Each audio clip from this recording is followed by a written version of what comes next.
Let me actually show you what I got. Boom. Okay. Mighty Action Joker! My intent for this specific list was talked about in one of my match videos, where I wanted to do a sort of tier list video and go, okay, if you're a free-to-play player, either starting off or been playing for a while, how far will your free-to-play friendly deck go, as well as will it be any good? I think spikes could be S tier for free-to-play since all you have to do is pull from. But here's the thing though, here's the thing about that. They're clan events, meaning if you miss them, you have to wait for who knows how long until they get updated. That's why I literally have these categorized in this specific way. The way I have the tier list set up is friendly, which is literal. If you pick up this clan, you're most likely going to be fine. Just in general. Gotta work for it, which means if you really want to commit to this clan that you chose while still being free to play, you're gonna have to do a lot more grinding than the clans in the friendly. If it's not worth, I'm literally just thinking, it's why bother with these? It will not hold up. It's not gonna hold up at all, but that's only based off my opinions and assumptions, which is why I need help from people who know what they're talking about. I guess by being free-to-play since the beginning, I can easily build any deck if I start building mats ahead of time. Correct. But here's the thing. Another factor is the support. In my opinion, if you're still trying to be a free-to-play player while also being able to keep up with whatever meta you can keep up with, I really don't think these clan events are worth it unless you're there every single time. And if you're starting off and you missed it immediately, why bother? I'm also going to count the overdressed stuff too, because they're literally come and go. This is, in my opinion, not worth, and they're not worth. They help with the free-to-play, and if you have them, cool, because they can be very strong. But if you miss them, by the time the next set comes out, you're already going to have to grind for the old stuff and the new stuff. It's a lot if you really want to do it, and I just don't think it's worth. So from here, I don't know if you noticed, I literally did everything in my power to make sure I didn't add Aichi for plot reasons. Am I right? I'm gonna be biased immediately. I honestly think that Genesis is still one of the friendliest free-to-play clans, because I've been using my Minerva deck from 4 to 5 sets back, and I've been doing fine. So when trying to assist me in making sure this tier list is appropriate, you have to keep in mind how far can you grind up to without needing to update the deck itself. Because what was it? Genesis is what, set 15-ish? Set 15-ish, right? And we're on, what, set 20? The Minerva deck is still doing very fine. For those who don't know, this Kai will be Kagero, Narukami, Royal Paladin, Link Joker, anything with alternate skins to literally avoid using Aichi.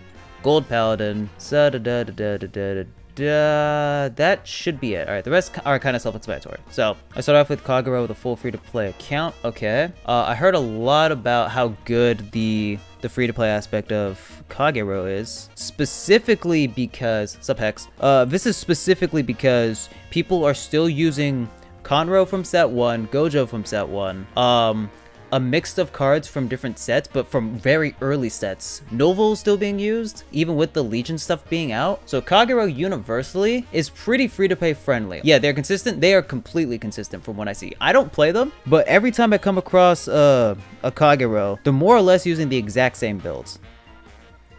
That's very consistent. What about Shadows? Here's the thing. I think Shadows needs to get updated on occasion. So I think Shadows might be something you have to work for. All I'm aware is all 3 Paladins are tier 1 apparently. But I'm thinking of in terms of the grind for the free-to-play aspect. Golds are pretty mid since most of the stuff are double rare and triple rare, but there are rank rewards for it, so you gotta grind a little.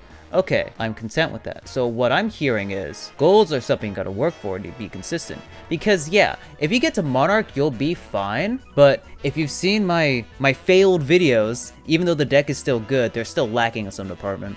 The gold Monarch deck is still pretty good. I heard people talk about Grand Scissors that could also help in that. Shadows require a bit of triple wear for multiple sets, so also might be something you have to grind for a bit. If it was just from Revengers when they first came out, they'd be completely fine, and you could just work with those for the friendly tier. But now we got Abyss, maybe Drag Ruler. I don't know how much Drag Ruler is being used nowadays. And then we got the Rati chick for Legion. Now that Gold and Shadows have so many different cards now, you're likely going to be using a lot of triple rares for it, which means it's probably something you gotta work for. Royals are pretty free to play for. Okay, I'll put it in friendly for now, then we can discuss that later. DP is probably not worth, since you have to go to multiple sets just to get multiple dilutions. No. If that's the case, then that would mean you really gotta work for it if you want it. My not worth tier is mainly for the clan event cards, because that they're so inconsistent with timing. That's why I don't think they're worth. Because if you miss one set, you'll literally have to grind when the next clan event comes out for the set that you missed and the current set. So that's all the not worth category is for.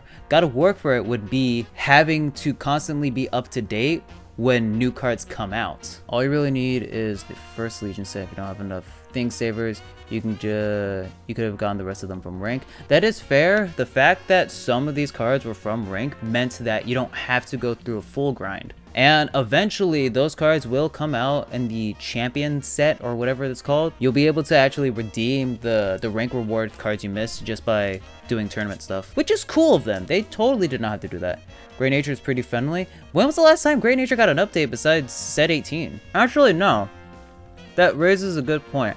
Great Nature is almost in all one set, so that does make it yeah, that does actually raise a good point. Because of the lack of support for Great Nature, they actually have a lot to work with. Great Nature had Polaris, Leopard, and then whatever the Legion stuff was. Which, you're right, it honestly isn't that much. All that this would need is just some research.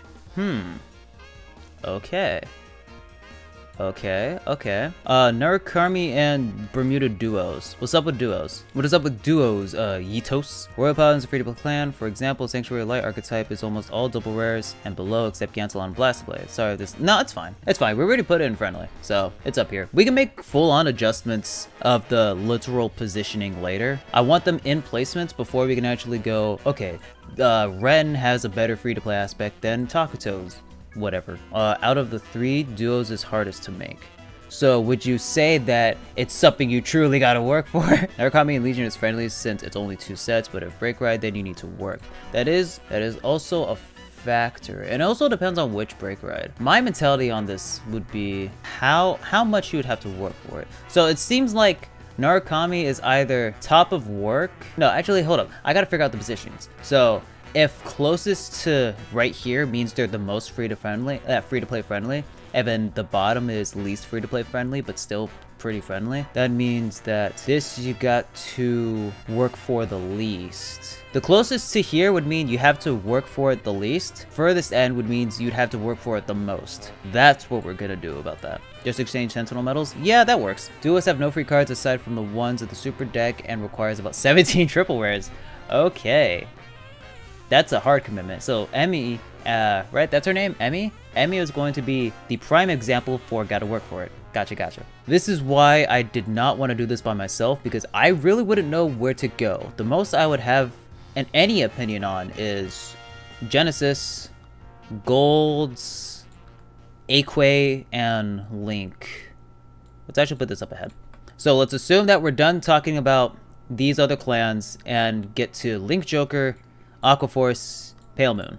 I think Link Joker is something you gotta fight for. Yeah, I think you gotta work for Link Joker stuff. The main reason why is because as much as I enjoy using Link Joker a lot, the older iterations don't stack up to the newer stuff. Having Garnet Star really helps. I've not had many imaginary planes. I've only had one.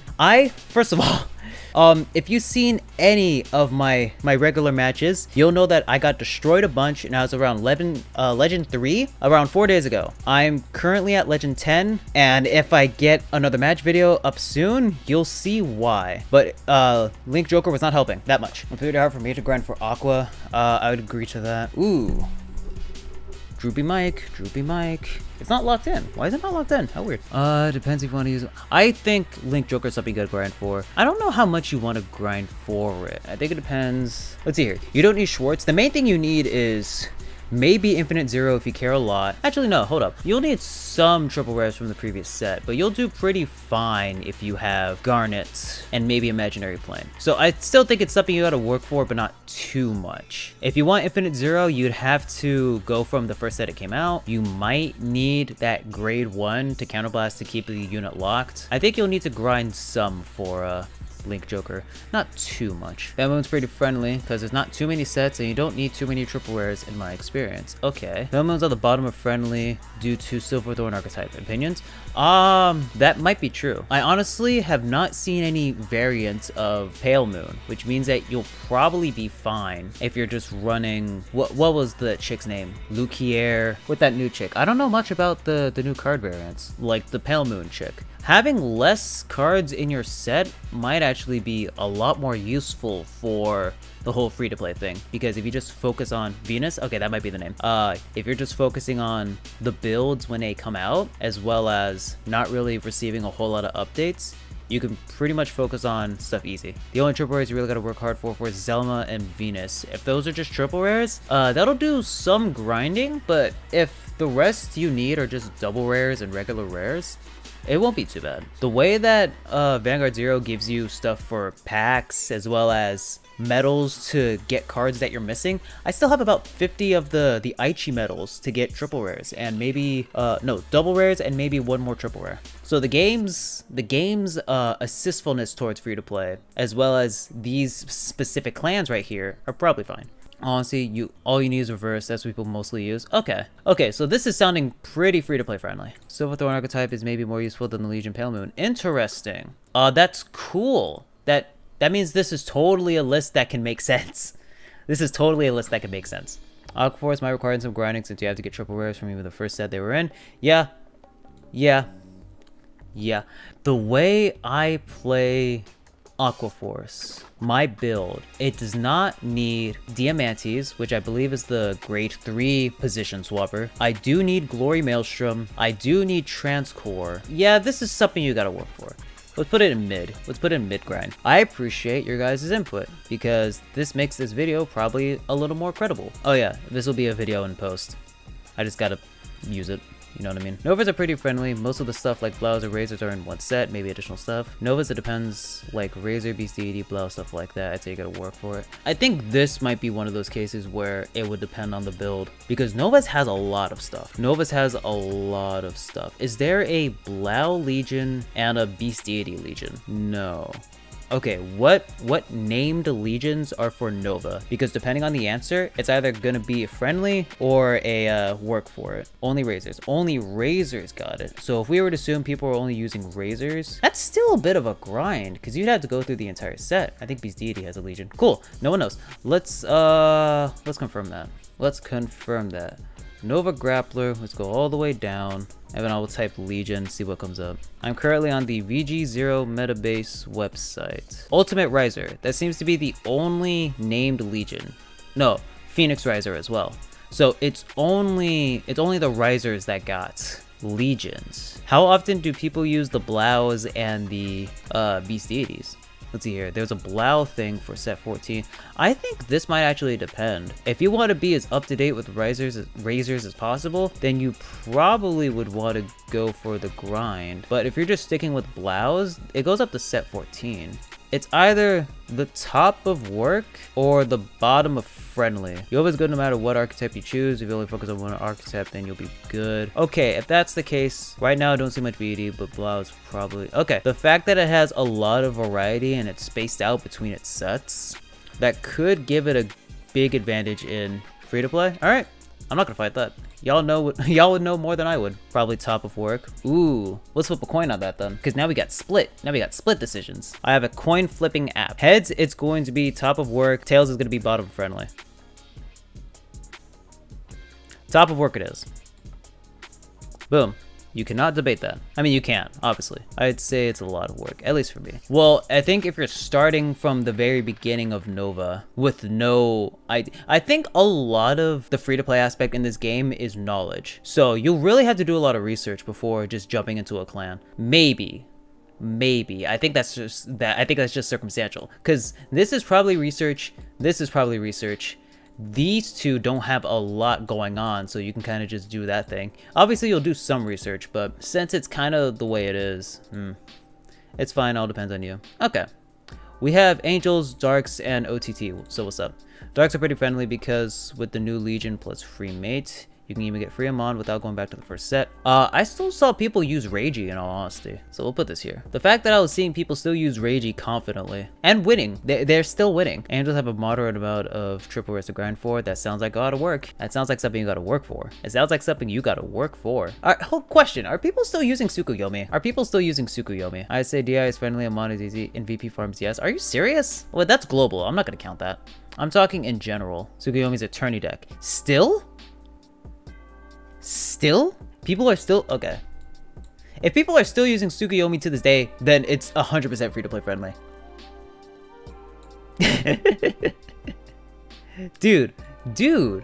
This is set 1. Silent Tom is just really good. It's really good late game. That's fine. And that's completely fine. Silent Tom really helps. Tsukuyomi keeps your card, keep your hand full. Draw till you drop. Yeah, that's a lot like Ginsis. And can we agree Angels being in the workforce is the sentence I choose to keep, but for global it's not popular. I don't care if it's not popular.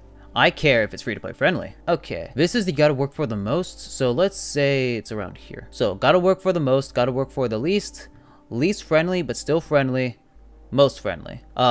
These are not worth and they're categorized by aesthetic. Is this fine? Is this fine? We're gonna go one tier at a time. Is this fine in terms of their positioning? If people really want to use that deck, they could destroy it. Of course, the fact that people are still using Tsukuyomi is just an immediate there. Are in the middle towards bottom of work? Yeah, so I think this is a pretty fair position. Great Nature might be a bit higher on the free-to-play scale because of the sets they are in. Where are golds? Golds are in the near top of gotta work for it. Let's say Great Nature is here, in the exact middle. Are you content with that hex? Angels are middle to bottom, yeah. I think it's pretty friendly. Really? But here's the thing. Well, there are a lot of triple rares and golds. That's why I don't think it's free to play friendly. Because you have to immediately know what's what. And even if the old iteration of the deck is still pretty good, it's still a lot of triple rares you gotta go for. My basic Monarch deck is just the 4 Monarchs, 4 Zenith, Wolfang Liberator, and the grade 3 Break Red Cancel Out. And then you'll need 4 BBL, Countercharger, which are double rare, BBL and Zenith you have to work for. Yeah, most of the triple rares are rank rewards. While that is true, there's still a lot you have to miss. I think the only triple rares that are rank rewards are Star Rain, BBL, and Zenith. The rest you're probably gonna have to work for. As a gold main, it's pretty X. I'm gonna assume hard. Hard even though you are doing rank rewards. It's still really hard sometimes if you don't get a good pull. Yeah, unless you just get really good pulls straight from the jump.